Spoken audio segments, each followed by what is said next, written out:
All right, so today we are going to be covering pages 226 and 227. There are just a couple of things. The biggest thing for sure is preterite versus imperfect. So you already know preterite. Um, we started learning imperfect back in the beginning of 9A. So now we're basically going to learn how to use both of them together, when to use preterite and when to use imperfect. And one good way to think about it is right here in indicar. So, para describir situaciones pasadas, describing past situations, that is when you're going to use the imperfect, pretérito imperfecto. Then, para relatar acciones pasadas, so to talk about past actions, that's when you're going to use preterite. Most of the time, these are just sort of general rules, but they're usually right. All right, so the pretérito indefinido, which we had learned way back, probably in Spanish 101, that's what you're going to use to talk about past actions that happened in a period of time that has ended. So that basically just means something that happened in an instant and then stopped happening. So there, the example that they gave is Hugo llegó a España hace 5 años. Hugo arrived in Spain 5 years ago. He arrived, and then that action was over. So it's just preterite. A lot of times you'll have some context clues for when you're gonna either see preterite or when you should use preterite. So let's say on the test, they tell you to talk about something that happened el otro día. That's probably gonna prompt you to use preterite. So el otro día, una vez, de repente, and y entonces. Those are pretty good clues that you're going to use preterite because it's, sort of hinting at an action or something that happens suddenly. The example that they give, una vez viajamos a Portugal en autobús. So once we traveled to Portugal by bus.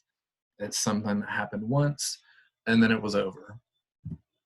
So the imperfect is different in that whereas preterite, it's something that happened and then stopped happening. With imperfect, you use this to talk about habitual or repeated actions or things that were happening or things that used to happen. So ing, ing in English, when you see that used in the past, that is usually going to be imperfect in Spanish. So I was walking in Spanish, I would say caminaba, which is imperfect. And things that you used to do, that is sort of the rough translation or one of the translations for the imperfect into English. The example that they give here, and both of these are in the imperfect. Cuando vivía en ese barrio, siempre compraba el periódico en el kiosco de la plaza. So when I lived in that neighborhood, I always bought the newspaper at the kiosk in the square. This part is pretty straightforward because if you live somewhere, it's not like you just lived there for an instant and then it was over. It's sort of setting up the background. You used to live in the neighborhood, so that's why that is imperfect and not preterite.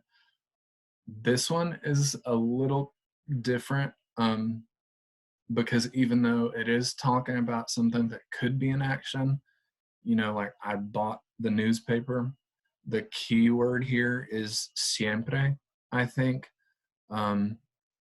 So I always bought the newspaper, or I used to always buy the newspaper there. So that is why that is imperfect and not preterite. So just sort of to summarize, imperfect is what you're going to use to describe basically the background. If you're telling a story, the past situations, the causes, the circumstances, and a lot of times you're going to use the imperfect and the preterite in the same sentence. For example, hacía fría, hacía frío y llovía mucho, así que decidimos ir al cine. So it was cold and it was raining a lot, so we decided to go to the movies. The first two verbs are imperfect because they're talking about what was happening, the circumstances, sort of setting the scene. And then this is preterite, decidimos, because they, in an instant, decided to go to the movies. So this is the, decidimos would be like the action, I guess, and then this is the background. And just one little thing, a lot of times you'll see mientras used with the imperfect. So when two things are happening together, mientras caminaba, so while I was walking, algo pasó.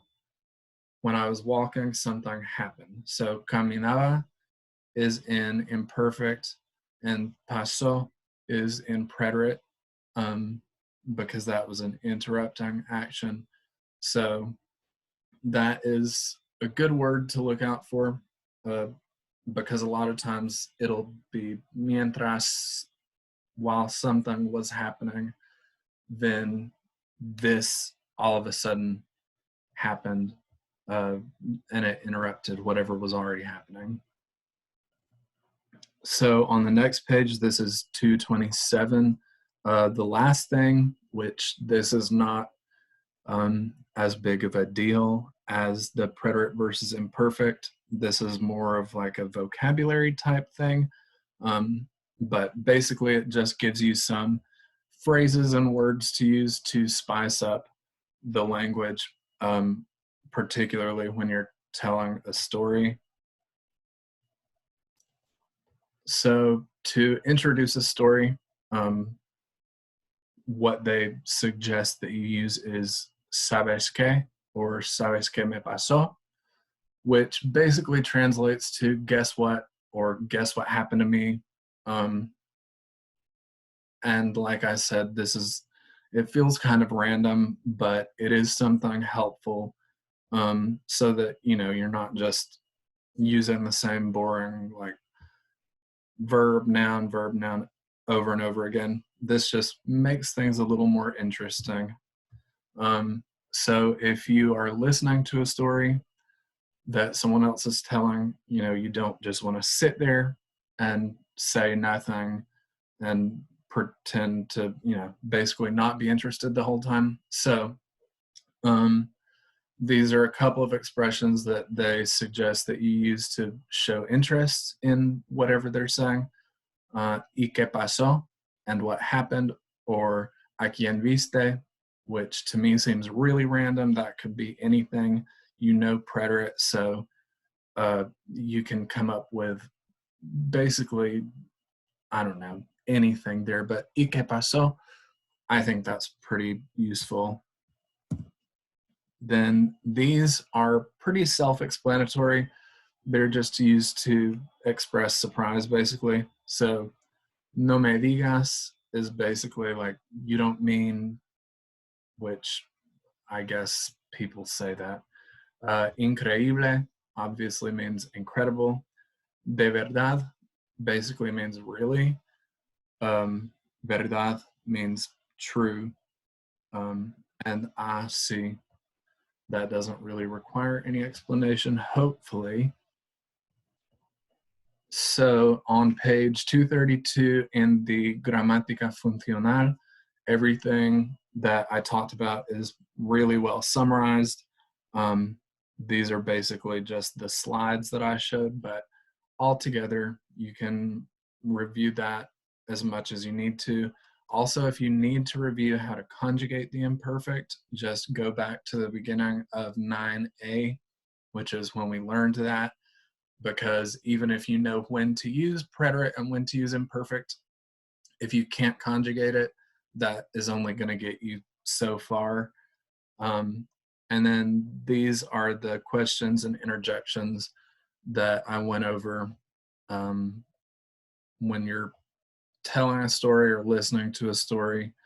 But yeah, so definitely focus on the preterite versus imperfect. That is a big concept that you're going to be dealing with from now on.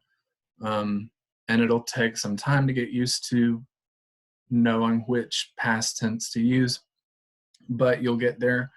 And then, as always, if you have any questions, you can just email me at jbpalmer1@crimson.ua.edu. And yeah,